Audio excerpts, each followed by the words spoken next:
Ninth वाला exactly eighth वाले के जैसे ही है, बट डिस्ट्रीब्यूटिव लॉ लगाना है आपको, तो कर लोगे ना सभी। टेंथ वाले क्वेश्चन में क्या दे रखा है, show that A intersection B equals to A intersection C need not imply B equals to C. तो यहाँ पर हमें नॉट अप्लाई मतलब इक्वल नहीं दिखाना है, इक्वल नहीं दिखाना है बी इक्वल्स टू सी को। तो हमें कैसे दिखाना होगा, कुछ एग्जाम्पल के थ्रू ही दिखाना पड़ेगा। इक्वल होता तो हम प्रूव कर देते एक्स लेट करके। अब तो कैसे दिखाओगे, आपको तीन सेट लेने हैं, एक ए लेना है, एक बी लेना है, एक सी लेना है, और कुछ इस तरीके से लेने हैं ये कि ए इंटरसेक्शन बी और ए इंटरसेक्शन सी तो सेम रहे, बट बी और सी सेम ना रहें। तो कैसे करोगे ऐसे आप, आसान है, 1 2 3 ले लो इसमें। ठीक है, बी में क्या ले लेता हूँ मैं, इसमें ले लेता हूँ 3 और 4। तो ए और बी का इंटरसेक्शन क्या आएगा, 3, और ए और 5 6 क्यों ले लो, इंटरसेक्शन तो आना चाहिए ना सेम। 3 5 6, चलो 6 ही क्यों ले, छोड़ो, चलो ले ले रहे हैं, अब कह रहे हो तो। नहीं लेते तो भी कोई फर्क नहीं पड़ रहा था।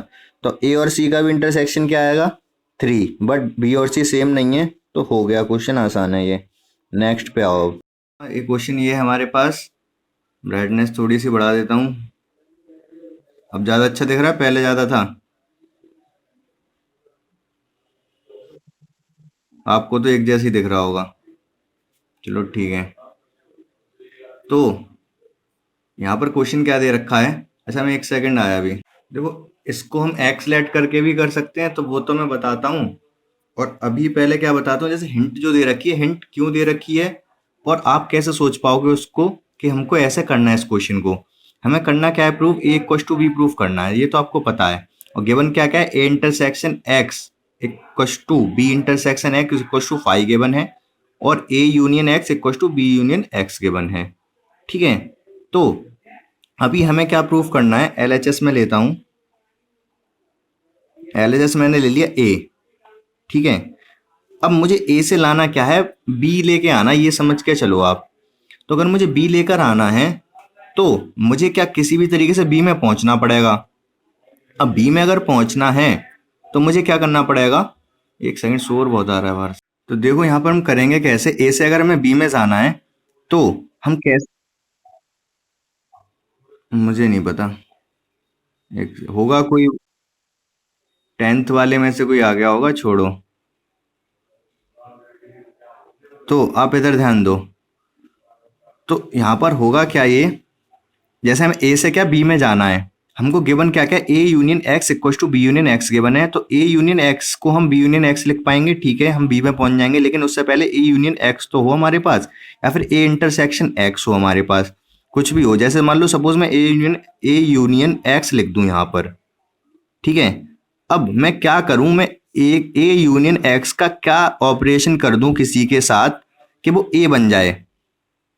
तो मैं यहाँ पर क्या कर दूं, ये यूनियन ऑलरेडी हो चुका है, ये कोई चीज ऐड हो चुकी है इसमें से, तो कोई चीज मुझे हटानी पड़ेगी, एक्स को हटाना पड़ेगा। एक्स हटेगा कैसे, इंटरसेक्शन करके। तो कोई चीज ऐड हो चुकी है तो सब्ट्रैक्ट करनी पड़ती है ना, ये समझ के चलो आप। तो अब मैं इंटरसेक्शन किसके साथ कर दूं, वापस ए के साथ अगर इंटरसेक्शन कर दूं, ए यूनियन एक्स का, तो इंटरसेक्शन मतलब कॉमन पार्ट, ए यूनियन एक्स में और ए में क्या कॉमन है, ए कॉमन है, तो ए ही वापस आ जाएगा। ये बात समझ आई आपको, थोड़ी थोड़ी। हाँ ठीक है, ये थोड़ा थोड़ा समझ आ गया होगा आपको। तो अब देखो यहां से हम क्या करेंगे, ए यूनियन एक्स को मैं लिख सकता हूं बी यूनियन एक्स। इसीलिए तो हमने ये किया था, क्योंकि हम ए यूनियन एक्स को बी यूनियन एक्स लिख पाए, क्योंकि जिससे हम बी में पहुंच पाए। अब आगे क्या करेंगे, हम डिस्ट्रीब्यूटिव लॉ लगा देंगे। तो ए का इंटरसेक्शन होगा बी के साथ, ए का इंटरसेक्शन होगा एक्स के साथ, और बीच में यूनियन लग जाएगा, इनको ब्रैकेट में बंद कर देंगे। ठीक है, अब हमको क्या गिवन है, A intersection X Y given है यहाँ पर। तो A intersection B union phi, तो मैं यूनियन फाई के साथ करूं किसी को, यूनियन मतलब लगभग एडिशन, तो एडिशन अगर जीरो के साथ कर रहा हूं तो वही चीज वापस आ जाती है, तो ये ए इंटरसेक्शन एक्स ही आ जाएगा, ए इंटरसेक्शन बी ही आ जाएगा। ठीक है, अब इससे ज्यादा मैं सॉल्व नहीं कर सकता इसको। अच्छा, अगर मैं ए से ए इंटरसेक्शन बी ले आया तो इसका मतलब मैं बी से भी ए इंटरसेक्शन बी ले आऊंगा और ये ए और बी इक्वल प्रूव हो जाएंगे। कैसे? जैसे जो चीज हमने यहां पर की है वही एग्जैक्टली मैं बी के लिए कर दूंगा। देखो कैसे। सबसे पहले मैं क्या लिखूंगा? आरएचएस लिखूंगा। आरएचएस में मैंने लिखा बी। अब बी को अगेन मैं अगर बी यूनियन एक्स लिख देता हूं तो मुझे इसको वापस बी लाने के लिए इंटरसेक्शन करना पड़ेगा बी के साथ, तभी ये बी आ पाएगा। बी का मैं क्या कर दूं इसमें? A union B union X को क्या लिख दूं? ए यूनियन एक्स लिख दूं, ऊपर गिवन है ये हमारे पास। अब इंटरसेक्शन कर दूं बी इंटरसेक्शन ए और बी का इंटरसेक्शन एक्स के साथ, देन बीच में यूनियन तो यूनियन। अब बी इंटरसेक्शन एक्स की वैल्यू हमको गिवन है ऊपर, 5 गिवन है, तो यहाँ 5 पुट। हाँ बोलो बोलो। यहां तक समझ आ गया आपको? ये 5 हो गया और 5 के साथ किसी का भी यूनियन करते हैं तो बी इंटरसेक्शन ए ही हो जाएगा। ये भी बी इंटरसेक्शन ए हो गया। एलएचएस भी हमारा बी इंटरसेक्शन ए ही आया था, मतलब A equal to B intersection A, B equal to B intersection A from, ये फर्स्ट हो गई इक्वेशन, ये सेकंड हो गई, फ्रॉम इक्वेशन 1 एंड 2। 1 एंड 2 बोल सकते हैं, क्या होगा? ए इक्वल टू बी हो जाएगा। ठीक है, यहां तक समझ आ गया होगा आपको। अब मैं इसको एक्स वाले से भी करके दिखा देता हूं, बट थोड़ा जल्दी जल्दी करके दिखाऊंगा, बस आप देखते जाओ। अभी होगा क्या, हमें प्रूव क्या करना है? ए इक्वल टू बी प्रूव करना है। तो हम इसको कैसे करते हैं? एक्स वाले मेथड से लेट कर लेते हैं सबसे पहले, x belongs to A, x A को बिलोंग करेगा। देन हमें जो गिवन कंडीशन दे रखी होती हैं, यहाँ से हम कुछ करते हैं। गिवन कंडीशन ए को मैं ए इंटरसेक्शन एक्स तो नहीं लिख सकता, ए को मैं ए यूनियन, अगर एक्स ए में है, अगर एक्स ए में है तो ए यूनियन एक्स में भी होगा। यहां से फिर हम क्या लिख देंगे? X belongs to A union X. ठीक है, अगर एक्स ए यूनियन एक्स में है तो बी यूनियन एक्स में भी होगा, क्योंकि ये दोनों इक्वल हैं। तो एक्स बिलोंग करेगा किसको? बी यूनियन एक्स को। तो इसका मतलब यहां से जब यूनियन में होता है एक्स तो यहां से दो कंडीशन जनरेट होती हैं, या तो एक्स बी में है या तो एक्स एक्स में है, और लग जाता है बीच में। अब हमें बेसिकली करना क्या है? हमें प्रूफ करना है कि ए सबसेट है बी का, देन प्रूफ करना है बी सबसेट है ए का, तभी हम ए और बी इक्वल बोल पाएंगे। तो ये हम जब हमने एक्स को ए में लेट किया, तो अगर मैंने एक्स को बी में भी प्रूफ कर दिया तो इसका मतलब ये ठीक है, यही हमें प्रूफ करना है, एक्स को बी में ही प्रूफ करना था। यही वाली कंडीशन तो ठीक है, बट यहाँ पर अभी हम सही जगह पर नहीं पहुंचे। यहाँ पर एक्स आ रहा है, यहाँ पर भी बी आना चाहिए, दोनों कंडीशन में आना चाहिए, एक में नहीं बोल सकते केवल हम।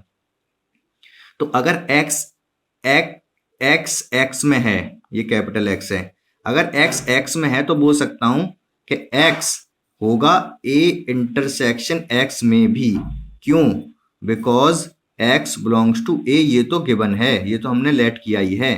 ठीक है, और एक्स एक्स में भी है, एक्स ए में भी है, तो इंटरसेक्शन में भी होगा।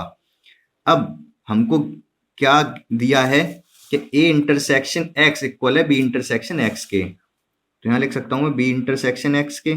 यहां से हमारे पास क्या बोल सकते हैं? यहां से हम बोल सकते हैं एक्स बिलोंग करेगा किसको? बी को भी, दोनों को होगा, एक्स को भी बी को भी। एक्स को तो है ऑलरेडी, जरूरत नहीं है, लेकिन एक्स बी को भी होगा। यहां से भी हमने प्रूफ कर दिया एक्स बी में, यहां से भी प्रूफ कर दिया एक्स बी में भी है। इसका मतलब X belongs to B, X B को बिलोंग करेगा। अगर एक्स बी को बिलोंग करेगा तो हम बोल सकते हैं ए इज सबसेट ऑफ बी, क्योंकि हमने एक्स लेट किया था ए में और प्रूफ कर दिया बी में। ठीक है, तो हम ए सबसेट बी बोल सकते हैं। सिमिलरली हम प्रूफ कर देंगे यहाँ पर बी इज सबसेट ऑफ ए, तो फ्रॉम 1 एंड 2, 1 एंड 2 से बोल सकता हूं मैं ए इक्वल टू बी। ये हो गया आपका एक्स वाला मेथड, ये तो आपको पता ही है, इस तरीके से तो आप कर ही सकते थे। ठीक है, ऐसे तो सारे क्वेश्चन हम कर ही रहे, ये भी आपको लेकिन समझ आ गया होगा कि ये क्या किया था, क्यों किया था। ठीक है, नेक्स्ट क्वेश्चन देखते हैं अब। तो 12th क्वेश्चन में तो हमें बताने ए और बी सेट क्या ले सकते हो। Find set A B C, कुछ सेट ए बी सी आपको ऐसे बताने such that A intersection B, B intersection C, C A intersection C are non empty set. ये फाई नहीं होने चाहिए तीनों के तीनों, but A intersection B intersection C phi हो जाए। तो आसान है, आप खुद से भी कर सकते हो। ट्राई करोगे बताऊं मैं? चलो मैं लिख देता हूँ, आप बता दो क्या क्या मैं फिल कर दूं। ए है, बी है, सी है, तो तीनों में कुछ भी कॉमन नहीं होना चाहिए, ठीक है।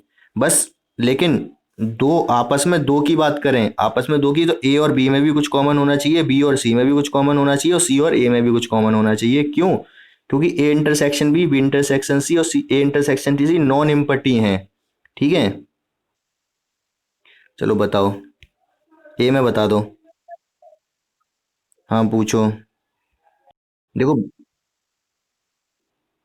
ए और सी में फाई, एक सेकंड, ए और वो क्या कह रहा है, ये तीनों A intersection B intersection C और इंटरसेक्शन नॉन इम्पटी है। नॉन इम्पटी मतलब इनमें कुछ ना कुछ कॉमन रहेगा, आपस में इंडिविजुअल दो में तो कुछ कॉमन है, बट तीनों में एक साथ कुछ कॉमन नहीं है।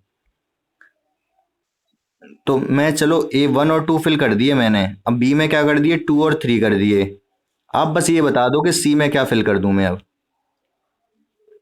ए और बी में तो टू कॉमन हो गया। थ्री फोर, अगर मैं थ्री फोर करता हूं यहाँ पर, तो ठीक है, बी और सी में तो थ्री कॉमन हो गया और तीनों में कुछ भी कॉमन नहीं है। लेकिन ए और सी में भी तो कुछ भी कॉमन नहीं रहा, ए और सी में भी कॉमन होना चाहिए। नॉन, एग्जैक्टली थ्री वन कर देंगे यहाँ पर अब हम, ठीक है। अभी देखो, ए और सी में भी वन कॉमन हो गया, ए और बी में तो है ये थ्री कॉमन, और बी और सी में थ्री कॉमन है। बट तीनों में अगर आप देखोगे तो तीनों में कोई भी कॉमन नहीं है। यहाँ पर टू कॉमन है, टू यहाँ पर नहीं है, इन दोनों में थ्री कॉमन है, थ्री यहाँ नहीं है। ठीक है, समझ आ गया होगा आपको ये। तो यहाँ पर बेसिकली है क्या, A intersection B intersection C phi है, और बाकी तो सब नॉन इम्पर्टी हैं, ए इंटरसेक्शन बी वगैरह, ठीक है। क्वेश्चन नंबर 13 14 15 16 आप पढ़ लो, शायद 13 14 तो काफ़ी इजी हैं, 15 16 एक बार हम डिस्कस कर लेंगे, देन ये एक्सरसाइज हो जाएगी ख़त्म। जल्दी से आप 13 14 पढ़ो। तो वो 13 क्वेश्चन में दे क्या रखा है हमको, ये बोलो, in a survey 600 student in a school, 150 were found to be 150 found to be to taking tea and 225 taking coffee, 100 were taking both tea and coffee. Find how many students were taking neither tea nor coffee. तो यहाँ पर कुछ ऐसे भी हैं जो ना T ले रहे हैं ना कॉफी ले रहे हैं। अगर वेन डायग्राम से कर सकते हो, करते हो, तब तो ठीक है, तो कोई प्रॉब्लम ही नहीं है। फॉर्मूले में लेकिन कुछ चेंज करना पड़ेगा। कैसे, वेन डायग्राम से बताता हूँ पहले। तो वेन डायग्राम में आप क्या करोगे, क्या दे रखा है, सबसे पहले हम इंटरसेक्शन वाला लेते हैं, 100 taking both T and coffee, तो बीच में आप 100 लिख दोगे, ठीक है। ये टी वाला है, ये कॉफी वाला है। और 150 student were found to be taking tea, तो 150 टी ले रहे हैं, तो 100 तो बीच में ले चुके हैं, इधर मुझे 50 लेने पड़ेंगे। और 225 टेकिंग कॉफी, तो 100 तो मैंने बीच में ले ली, इधर मुझे 125 लेने पड़ेंगे। अब ये कितने हो गए, आप ऐड करके देखो तो ये हो गए हमारे पास 200 275, ठीक है। और लेकिन स्टूडेंट तो 600 हैं, तो इसका मतलब हमको अभी कितने और रह गए, 325 इधर बाहर लेने पड़ेंगे, अंदर तो ले नहीं सकते किसी को, ठीक है। ये दिख रहा है, किसी और कलर से लिखूं, बाहर लेने पड़ेंगे हमें 325। ये 325 कौन से हैं, जो ना तो टी ले रहे ना कॉफी ले रहे, वही क्वेश्चन में पूछा गया है, student were taking neither T nor coffee. ये तो आपको समझ आ गया होगा, आसान है इस तरीके से। फॉर्मूले से अगर आप करते हो, तो फॉर्मूले में होता क्या है, फॉर्मूला जैसे होता है, N of tea union coffee equals to N of tea plus N of coffee plus N of tea intersection coffee. इस वाले फॉर्मूले से नहीं हो पाएगा ये, ठीक है। हो तो होगा तो इसी फॉर्मूले से, बट आंसर पूरा नहीं आ पाएगा। आप क्या करोगे, यहाँ से इन तीनों को ऐड करके, नहीं ऐड करके नहीं, यहाँ सब्ट्रैक्शन होता है। यहाँ से जब आप पुट करोगे तो एन ऑफ टी रख दोगे आप कितना, 150, ये रख दोगे 225, और माइनस कर दोगे ये 100। तो यहाँ से आपके पास ये क्या आ जाएगा, ये आ जाएगा आपके पास 275। वाले वीडियो में बता दिया था 275 आ जाएगा ए यूनियन बी। ठीक है, ए यूनियन बी हो गया आपको 275। अब आपको करना क्या है, अच्छा टोटल दे रखे हैं 600। ये टोटल क्या है, ये एन ऑफ यूनियन है, ये यूनियन नहीं universal set 600। N of universal set है 600 और A union B tea tea और कॉफ़ी के लिए 275 आ गया। तो हम आगे अगर हमें करना हो तो कैसे करते हैं ये समझ लो बस आप। यूनियन निकालने के बाद आप क्या करोगे, एक फॉर्मूला और होता है वैसे, लेकिन ये सब चीज़ें फॉर्मूले के बिना ज़्यादा समझ आ रही होंगी आपको। ठीक है, फॉर्मूले में क्या होता है, ये N U of universal set. क्या डायग्राम से ही करोगे, लेकिन समझ समझ लो अभी। टेस्ट कॉपी में जो डायग्राम बनाया A union B, N of universal क्या होता है, A union B plus N of A union B का कॉम्प्लीमेंट। ठीक है, ऑब्वियस सी बात है, क्या ये तो किसी के लिए भी सही होता है। ए यूनियन बी है और ए यूनियन बी का कॉम्प्लीमेंट है, इन दोनों को ऐड करोगे तो सब कुछ आ जाएगा, यूनिवर्सल सेट आ जाएगा। लेकिन मैं इसको थोड़ा दूसरे तरीके से लिखता हूँ यहाँ पर, डिमॉर्गन्स लॉ लगा दूँ इसमें मैं। इसमें तो क्या होगा, ये यहाँ से हटेगा, कॉम्प्लीमेंट ए और बी पे लगेगा और यूनियन इंटरसेक्शन बन जाएगा। तो मैं लगा के दिखाता हूँ आपको। इसको यहाँ से हटाता हूँ, इसको मैंने कर दिया बीच में इंटरसेक्शन और इंडिविजुअली दोनों पे कॉम्प्लीमेंट लगा दिया। अब आप एक चीज़ देखो, ये है क्या बेसिकली, ये क्या है, ए का कॉम्प्लीमेंट मतलब जो चाय नहीं पी रहे, बी का कॉम्प्लीमेंट मतलब जो कॉफ़ी नहीं पी रहे, और इनका दोनों का इंटरसेक्शन। तो जो चाय नहीं पी रहे हैं, कॉफ़ी नहीं पी रहे हैं, वो कॉमन कितने हैं, इस चीज़ का मतलब यही तो हो गया। ठीक है, ये सेट थ्योरी है, तो सेट थ्योरी को यूनियन इंटरसेक्शन से आपको समझना पड़ेगा। ए कॉम्प्लीमेंट का मतलब जो चाय नहीं पी रहे, बी कॉम्प्लीमेंट का मतलब जो कॉफ़ी नहीं पी रहे, और इंटरसेक्शन का मतलब चाय और कॉफ़ी दोनों एक साथ ना पीने वाले, यही आपसे पूछा गया है। तो बस आप इस फॉर्मूले से भी कर सकते थे, यूनियन निकाल दिया आपने। तो ये 600 है, ये 275 आपने कैलकुलेट कर लिया, तो ये कितना आएगा, इस एक्स है, एक्स को 375 आना पड़ेगा। तो ये भी समझ आ गया होगा।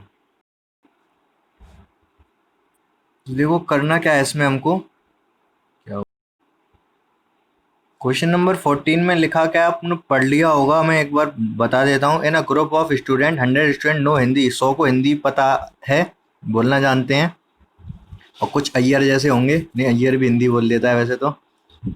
50 नो इंग्लिश, 50 को इंग्लिश पसंद है, मतलब आप लोगों में से कोई नहीं है। और 25 नो बोथ, 25 को दोनों चीज़ें आती हैं। ठीक है, each of student know either, क्या, अच्छा नहीं नहीं, मुझे ना, मुझे तो ना, मुझे हिंदी भी सही से बोलनी नहीं आती। Each of students know either Hindi और इंग्लिश। ये क्या कह रहा है, each of student know either Hindi और इंग्लिश, हिंदी इंग्लिश कुछ तो आता है। ठीक है, मतलब नाइदर वाला केस नहीं है, नाइदर वाला केस नहीं है, मतलब यहाँ पर होता क्या है, यूनियन जो है ए यूनियन बी, यही यूनिवर्सल है। ठीक है, ये बात समझ आ रही है आपको, इनके अलावा, यूनियन के अलावा कुछ नहीं है, एटलीस्ट एक चीज तो पता है। तो बस क्वेश्चन खत्म हो गया। पूछ कर how many student are there in the group, तो ए यूनियन बी पूछना चाह रहा है वो आपसे। तो N of A union B कितना हो जाएगा, हिंदी इंग्लिश लिख लेते हैं, एच और ई। तो पहले एन ऑफ एच आएगा, फिर एन ऑफ ई आएगा, then minus N of H intersection E आएगा। तो अब एन एच कितना दे रखा है 100, एन ई कितना दे रखा है 50, -25 बोथ वाला दे रखा है -25, तो कितना आएगा 125 आंसर आ जाएगा शायद। समझ आ गया होगा आपको, आसान है, इससे ज़्यादा आसान कुछ नहीं मिलेगा आपको। ठीक है, वेन डायग्राम से तो यूनियन पूछ रहा है, तो वेन डायग्राम से क्या प्रॉब्लम आ गई, ये है बेसिकली यहाँ पे यूनिवर्सल है नहीं कुछ, जो कुछ है ए यूनियन बी ही है। थोड़ा नीचे बनाता हूँ, क्वेश्चन भी दिखना चाहिए। तो ये एच है, ये ई है, तो 25 बीच में आएंगे, देन 100 किसके, हिंदी के, तो इधर 75 रह जाएंगे, और 50 इंग्लिश के हैं तो इधर 25 रह जाएंगे। अब इन सबको आप ऐड करोगे तो कितना आएगा ये 125। ठीक है। अब क्वेश्चन नंबर आओ 15 पे आप जल्दी से। इन अ सर्वे ऑफ 60 स्टूडेंट, देखो यहाँ पर मैंने बताया वेन डायग्राम से अगर आप बना रहे हो तो अंदर से बनाना स्टार्ट करोगे। ठीक है। तो इसी तरीके से हो जाएगा ये। हो गया ये वाला, ये शायद मैं एक बार बता चुका हूँ आपको पहले भी। ठीक है, देख लो दोबारा से। 60 people it found that 25 read newspaper H, 26 read newspaper T, 26 ये, 9 both H and I, this 3 read all the newspaper. Find the number of people who read at least one of the newspaper, the number of people who read exactly one newspaper. तो आप Venn diagram बनाओ इसका और हो जाएगा ये। अब मुझे यहाँ पर थोड़ा सा स्पेस चाहिए होगा। गायब हो गया ये।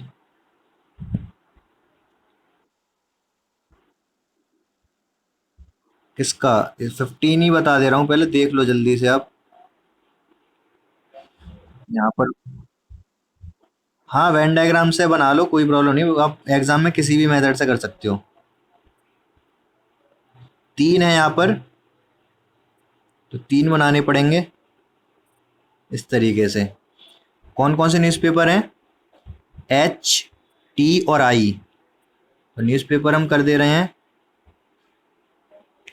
एच, टी और आई। अब हमें फिल करना है इनको।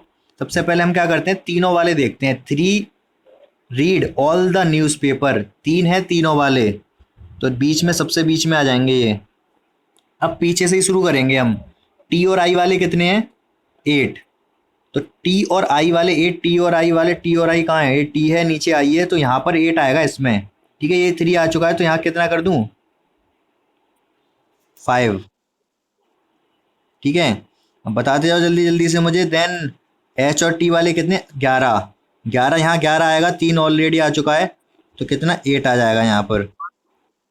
देन ये कितना? 9। 9 एच और आई वाले हैं, 9, 3 तो पहले ही आ चुके हैं ये, तो कितने आ जाएंगे? 6। ठीक है। अब इससे पीछे आओ, 26 रीड आई।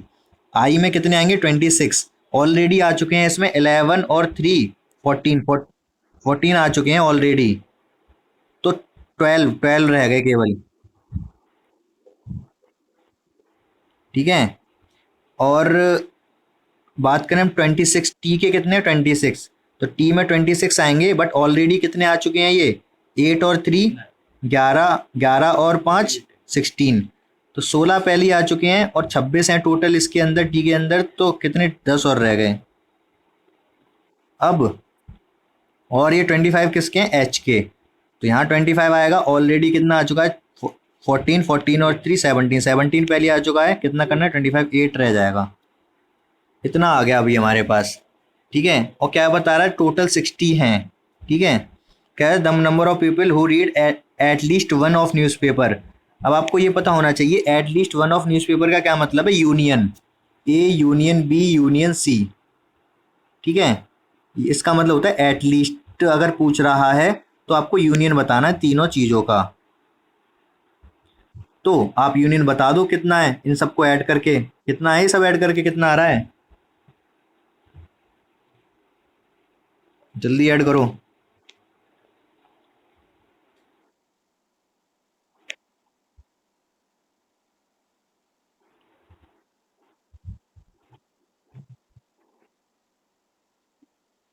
52 आ गया, मतलब तीनों का यूनियन कितना है? 52।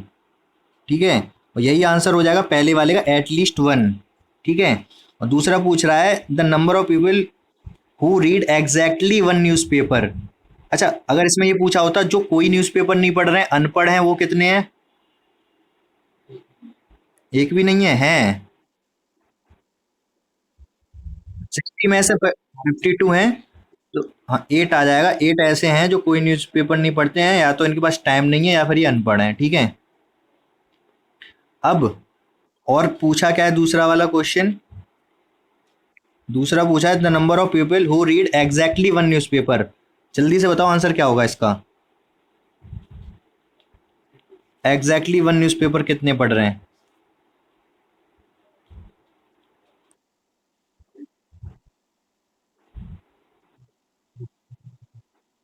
टी, ये 8 है केवल हिंदी पढ़ रहे हैं, ये 10 है केवल, और क्या पढ़ रहे हैं, टी क्या है पता नहीं, तमिलनाडु होगा, तमिल होगा। आई क्या है पता नहीं, 12 12 है, ये 12 केवल आई वाले हैं, 12 टी वाले हैं, ये 8 वाले हैं। ठीक है, ये हिंदू है, ये टाइम्स ऑफ इंडिया है, और आई क्या है, इंडियन एक्सप्रेस जो भी होगा। तो एग्जैक्टली वन वाले हो गए आपके पास 30, समझ आ गया होगा कैसे। ठीक है, यही तो एग्जैक्टली वन वाले हैं। इस 8 को देखोगे तो ये तो टी भी पढ़ रहा है, टाइम्स ऑफ इंडिया भी पढ़ रहा है, और हिंदू भी पढ़ रहा है। ये वाला जो 8 है यही केवल है केवल हिंदू पढ़ रहा है, ये 10 केवल टी पढ़ रहे हैं, टाइम्स ऑफ इंडिया पढ़ रहे हैं। तो समझ आ गया होगा। अच्छा, अगर मैं पूछता हूँ एग्जैक्टली टू कितने पढ़ रहे हैं?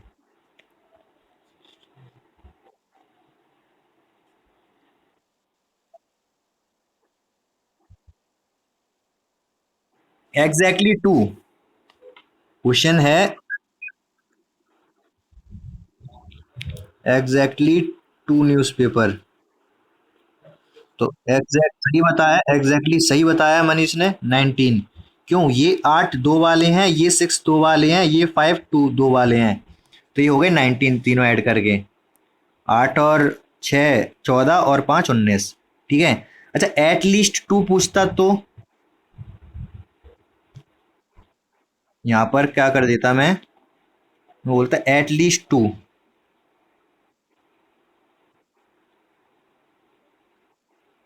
तब कितने आते हैं? नहीं, नहीं, एट लीस्ट टू का मतलब है, हाँ ठीक है, एटलीस्ट टू का मतलब है या तो दो न्यूज़पेपर पढ़ रहे हैं या तीन भी पढ़ सकते हैं। तो ये 19 तो थे ही दो वाले, ये मिलके, और तीन बार तीन भी लेना पड़ेगा क्योंकि ये तीन भी इंक्लूड हो जाएंगे। हाँ, 22 हो जाएगा। ठीक है। अगर मैं पूछता हूँ एट मोस्ट टू, तब आंसर क्या होगा? At most two newspaper, 49। अब ठीक है, क्योंकि ये सारे 52 थे, तो एट मोस्ट टू का मतलब है कि थ्री नहीं होने चाहिए, तीनों न्यूज़पेपर नहीं पढ़ने चाहिए। तो तीनों न्यूज़पेपर वाले कितने हैं? तीन ही है, ये तीन माइनस कर देंगे 52 से, 49 आ जाएगा। समझ आ गया होगा, ये भी कर लोगे सारे क्वेश्चन इस तरीके के अब। क्वेश्चन ये है कि in a survey it found that 21 people like product A, 26 like product B and 29 like product C. If 14 people like product A and B, 12 people like product C and A, 14 people like product B and C, 8 like all the three product, find how many like product C only. Exactly 15 के जैसा है ये, उसमें कोई फर्क नहीं है। ठीक है, तो इसको तो आप अपने से ही करोगे, अब मैं नहीं बता रहा इसको। चलो ठीक है, जल्दी से फिल कर देते हैं, आप लोग आंसर बताओ आएगा क्या क्या, मैं बना दे रहा हूँ। ये ए प्रोडक्ट हो गया, ये बी हो गया, ये सी हो गया। ये बता दो आप, अपने आप को नोट करो, अपनी आवाज नहीं है, नोट करो कि क्या समझ आ रही है ये।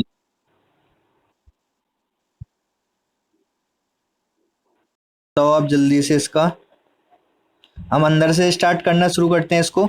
Eight people like all the three, हाँ तो बीच में एट आ जाएगा। ठीक है, ये अब दिख ही नहीं रहा होगा आपको, एट समझ जाओ, एट लिख रहा है बीच में। और फिर क्या बोल रहा है ये, बी और सी, नहीं बी और सी, हाँ बी और सी दे रखा है 14 lakh B and C. B और सी को 14 है तो 6 रह गए, 8 तो पहले हो चुके हैं, अब 6 और रह गई है, तो यहाँ 6 आ जाएगा।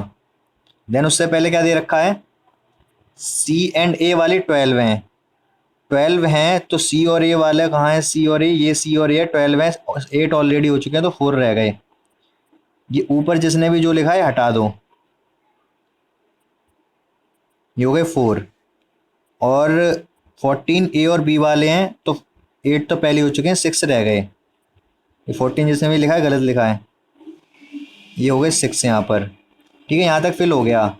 अब आगे क्या है, 21 लाइक प्रोडक्ट ए। वैसे तो हम पीछे से कर रहे थे इसको, लेकिन अब सिंगल सिंगल रह गए हैं तो मैं यहाँ पर ए से भी शुरू कर सकता हूँ। तो 21 लाइक प्रोडक्ट ए, तो ए कहाँ पर है हमारा, ये ए है, तो ऑलरेडी कितने आ चुके हैं इसमें, 18, तो कितने और रह गए, 3। और बी के कितने हैं, 26, बी के अगर 26 हैं तो बी में ऑलरेडी 12 20 आ चुके हैं, 20 आ चुके हैं, कितने, हाँ 20 आ चुके हैं, तो कितने रह गए, 6। और सी में 29 है टोटल, तो ऑलरेडी कितने आ चुके हैं इसमें, 18 आ चुके हैं, तो 11 रह गए। और यही शायद वो पूछ भी रहा है, कह रहा है how many like product C only, केवल सी को जो लाइक करते हैं वो 11 हैं, बाकी जो ये 4 हैं ये तो ए भी लाइक कर रहे हैं, ये 6 हैं ये बी भी लाइक कर रहे हैं, 8 है तीनों चीज लाइक कर रहे हैं, 11 ऐसे हैं हमारे पास जो कि इनको केवल प्रोडक्ट सी पसंद है, ए और बी बिल्कुल भी पसंद नहीं है इनको, ये आंसर है हमारा। ठीक है, तो बस ये चैप्टर हो गया खत्म। अभी आप लोग कुछ डाउट वगैरह हो तो पूछ लेना और रिवाइज करते रहो। ठीक है।